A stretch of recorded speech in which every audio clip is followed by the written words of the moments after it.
Merhaba arkadaşlar, kanalıma hoş geldiniz. Bugünkü örgü anlatımında su taşı örgü modelin anlatımını yapacağım. Ben yelek ipi kullanarak yelek modeli için yaptım. Siz hangi ipi tercih ederseniz ona göre yapabilirsiniz. Mesela bebe yünü kullandığınızda bebek battaniyesi, bebek yelekleri, bebeklere atkı bere olarak yapabilirsiniz. Çanta ipi kullandığınızda ise çanta modellerinizde yapabilirsiniz. Gördüğünüz üzere ben şöyle yelek iplerinde kullandığımız bir ip kullandığım için bunu yelek olarak yapacağım arkadaşlar. Modelimiz 2'nin katları pardon 2 sıradan ve 8'in katlarından oluşuyor. Mesela bunu sağ ön parça olarak ayarladım. Onun için 8 artı 8 artı 8 artı 8 artı 8 tekrar artı 8 artı 8 artı 8 artı 6 ilmek olarak ayarladım.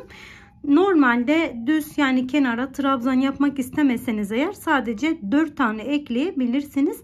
Ben 2 tane de trabzan için yaptım. Burası da dikiş payı olsun diye arkadaşlar. Modeli yaparken alttaki kutular mutlaka tek sayıdan oluşması gerekiyor ki modeliniz tam çıksın. Çift sayı olursa eğer model tam çıkmaz.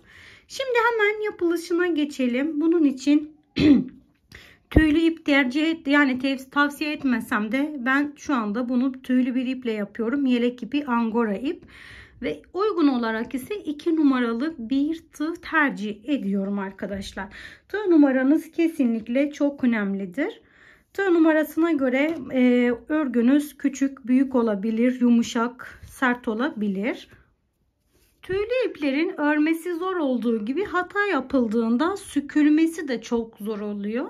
Arkadaşlar öncelikle göz kararı zincirlerinizi çekin. Bolca çekin. Zinciriniz fazla gelirse kesebilirsiniz. Zincirinizi yaparken sıkı yapmayın. Normalinden biraz daha gevşek yapın. Çünkü ikinci sırada trabzan geçeceğimiz için marolaşma olabilir. O yüzden normalinden birazcık bol çekin. Göz kararı birkaç tane zincirlerimi çekiyorum.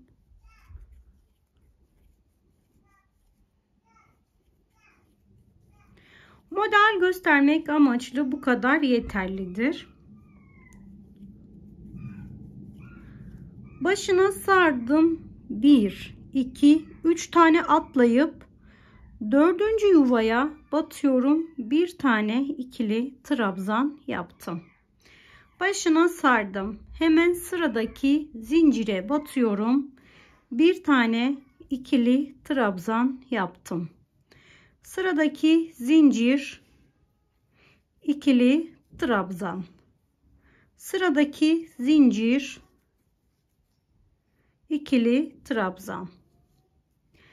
Modeli bu aşamadan sonra hesaplayabiliriz. 8'in katları olarak artı kenar ilmekleri kendi istediğinize göre ben 8'e 6 ekledim.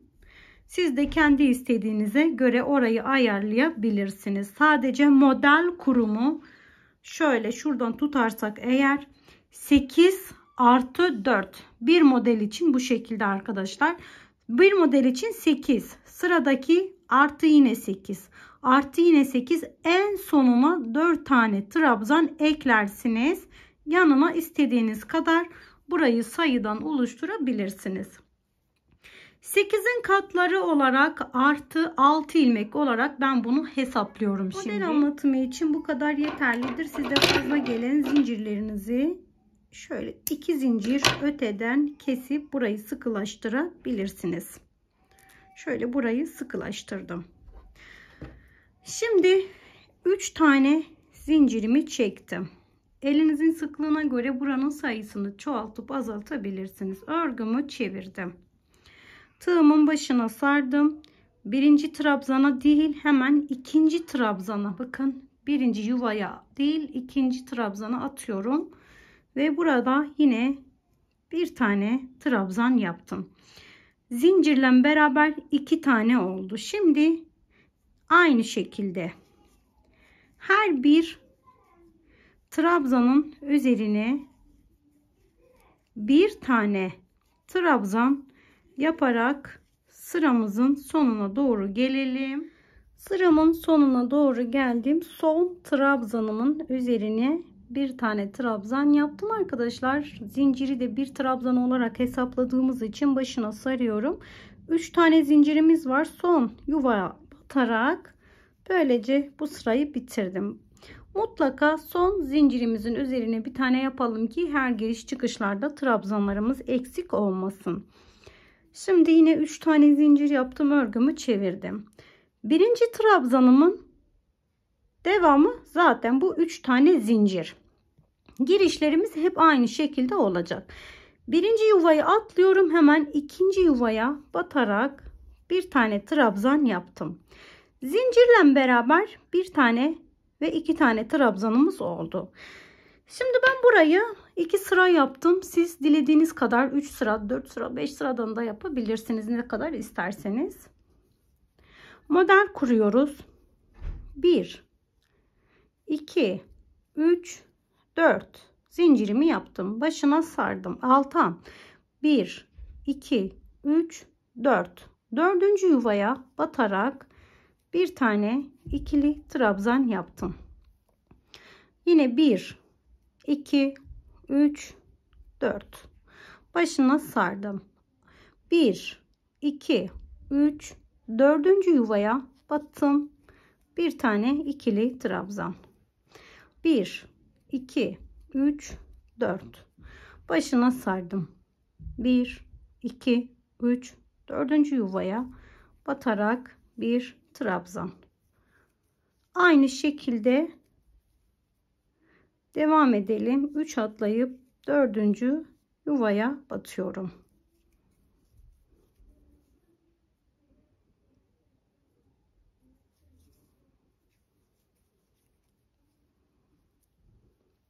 Bu şekilde 5 yuva yeterlidir model anlatımı için. Modelimiz yaparken yuvalarımız mutlaka tek sayı olmak üzere. Yani olmak zorunda. Kalanları ben kenar tığı için ayırıyorum. Kenar tığı için kendi istediğiniz gibi dilediğiniz kadar sayı yapabilirsiniz. Ben genelde 8 veya 9 yeterli geldiği için yeterli buluyorum. Tabi siz kendi istediğiniz gibi geniş isterseniz geniş, ince isterseniz ince yaparsınız. Bu sizin elinizde olan bir şey. Son yuvaya geldim. Son trabzanın üzerini yaptım. Bakın arkadaşlar, son trabzanı yaptım ama zinciri de yapacağız. Başına sardım. 3 tane zincirimiz var. 1 değil, 2 değil, 3. yuvaya batıyoruz. Bir tane trabzan yaptık. Eğer bunu yapmasak her sırada ya arttırma ya eksiltme yaparsanız tekrar 3 tane zincirimi yaptım, örgümü çevirdim. Yine başına sardım. Birinci yuva zaten zincirin devamı burada. Hemen ikinci yuvaya batıyorum. Yine buradaki kenar trabzanlarımı yapıyorum.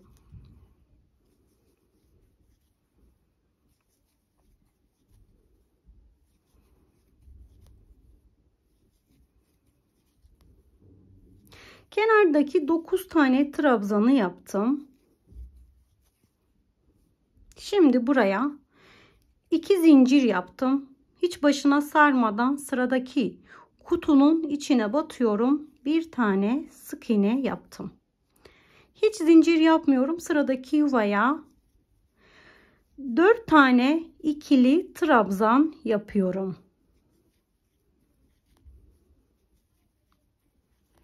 Arasına bir zincir, aynı yuvaya tekrar 4 tane ikili trabzan.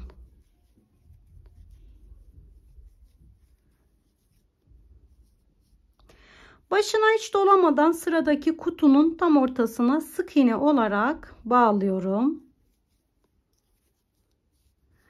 Başına doladım. Hemen sıradaki yuvaya tekrar öncelikle 4 tane 4 tane ikili trabzan yaptım.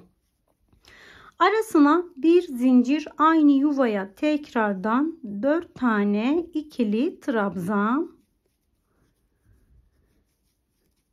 8 tane yaptık toplamda. Başına hiç dolamadan sıradaki yuvaya sık iğne yaptım. Çıkış noktasında 2 zincirimi yaptım. Başına sardım. Öncelikle trabzanın üzerine bir trabzan. Başına sardım. 3 tane zincirimiz var. 1, 2 değil, 3.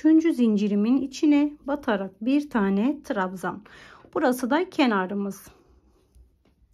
3 tane zincirimi çektim. Örgümü çevirdim. Arka yüzüne geçtik. Birinci sırada çok az bir kasılma olabilir ama benimki dümdüz. Hafif bir kasılma olursa düzelebilir arkadaşlar. Başına sardım. Hemen birinci değil, ikinci trabzanımın üzerine bir tane trabzan yaptım. Zincirle beraber 2 tane oldu. Tekrar 1, 2, 3, 4 tane zincirimi yaptım. Başına sardım. Aralarında bir tane zincirimiz vardı. Zincire batıyorum. Bir tane ikili trabzan, boyu kısa olacak. 3 tane zincir. Tekrar aynı yuvaya bir tane ikili trabzan, gördüğünüz gibi bir yuva hazırladık. 4 tane zincir. Başına sardım. Tekrar bir tane zincirimiz vardı. İçine batıyorum. Öncelikle bir tane trabzan. Arasına 3 tane zincir. Aynı yuvaya batarak bir tane trabzan daha. Yine 4 tane zincirimi çektim. Başına sardım. İlk trabzanımın tepesine batıyorum.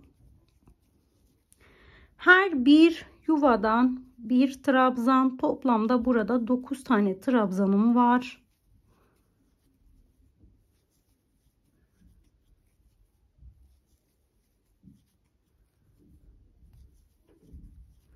Son trabzanın üzerini yaptım ve zincirimiz var. 1 değil, 2 değil, 3. zincirin içine batıyorum. Kenar trabzanımı yaptım. Yine 3 tane zincirimi çektim, örgümü çevirdim. Başına sardım. Birinci yuvayı atlıyorum, ikinci yuvaya bir tane trabzan. Zincirle beraber toplamda 9 tane trabzan yapalım.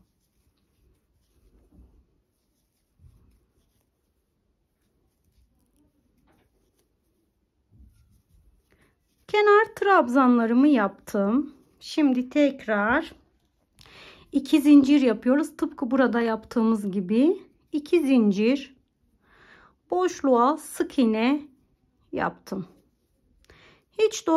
Hiç zincir yapmadan başına doladım. Yuvanın içerisine öncelikle 4 tane ikili trabzan. Bir zincir, aynı yuvaya tekrardan 4 tane ikili trabzan.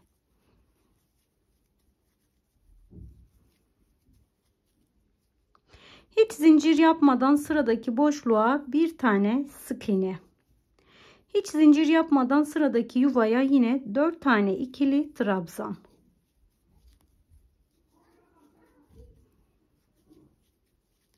Arasına bir zincir, aynı yuvaya 4 tane ikili trabzan. Hiç zincir yapmadan aradaki boşluğa bir tane sık iğne. 2 zincir yapıyoruz. Giriş ve çıkışlarımızda 2 zincir yapalım. Hemen birinci trabzanın üzerine bir tane trabzan. 3 tane zincirim var. Üçüncünün içine batarak bir tane trabzan. Model bu şekilde kendini tekrar ediyor arkadaşlar. Tekrar şu modeli kuracağız. Tekrar bir sonraki aynı şekilde. Kafanız karışırsa videoyu geri sarıp tekrardan izleyebilirsiniz. Umarım sizler için faydalı bir anlatım olmuştur. Bu yeleği baştan sona anlatımı tek parça halinde Örgü Hayatım YouTube kanalımdan bulabilirsiniz. Veya bu videonun yorumlar kısmına linkini bırakacağım. İsterseniz oraya tıklayarak kendisine ulaşabilirsiniz. Bu aşamaya kadar izlediğiniz için çok teşekkür ediyorum. Başka bir videoda görüşmek dileğiyle şimdilik hoşça kalın, sağlıkla kalın.